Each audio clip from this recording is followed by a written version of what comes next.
Ladies and gentlemen, Andorians and Tellarites, Terrans and Vulcans. This is indeed a most exciting day. Who would have thought, even 100 years ago, that our four species would be standing side by side here in the year 2161 in San Francisco, California, to celebrate the founding of the United Federation of Planets. It was just under 200 years ago, March 11th, 1964, that our honoree today first presented a proposal for a new television show to the Desilu Studios in Hollywood, California. That show, of course, was Star Trek, and our honoree, Mr. Gene Roddenberry. Now, I hardly need to tell you the importance and the influence Star Trek has had on our culture over the past 200 years.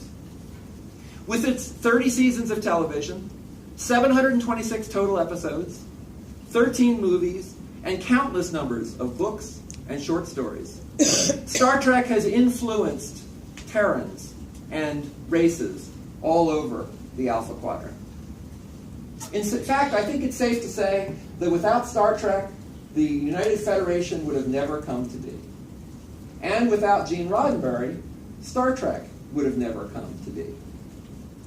Gene once said, "I believe that if man is to survive, he'll need to learn to celebrate the differences between people and between cultures." Highly unusual for a TV show at that time, Gene wanted to make his new show try to make the world a better place. And so, in its 30 seasons of television, Star Trek covered important issues like the environment, race relations, and even slavery. Also unusual about Star Trek was its relation to real-world science.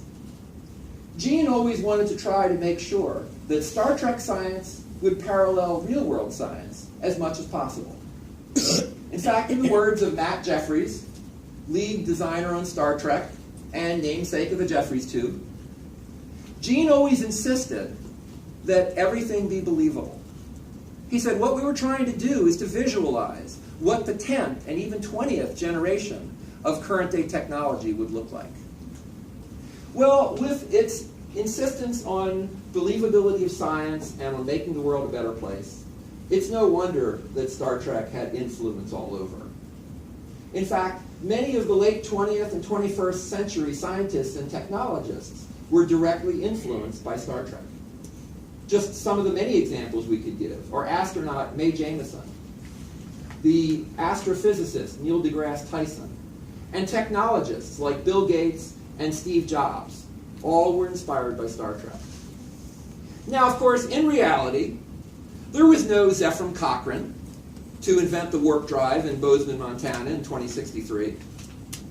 But in his place, the real-world scientist, Miguel Alcubierre, in 1994, first proposed a mechanism for faster-than-light travel that he called the warp drive. His inspiration? Well, in Alcubierre's own words, "I was sitting watching Star Trek one day, and I thought to myself, there must be a way we can do this in real life."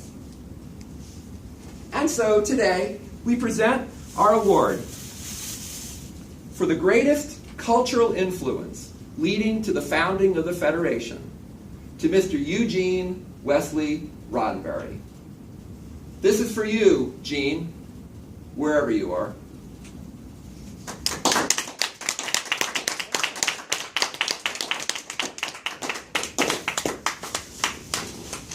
Excellent. Sorry, I'm so wrapped up in thinking about your sentiments there. I was just out there with Gene, I think.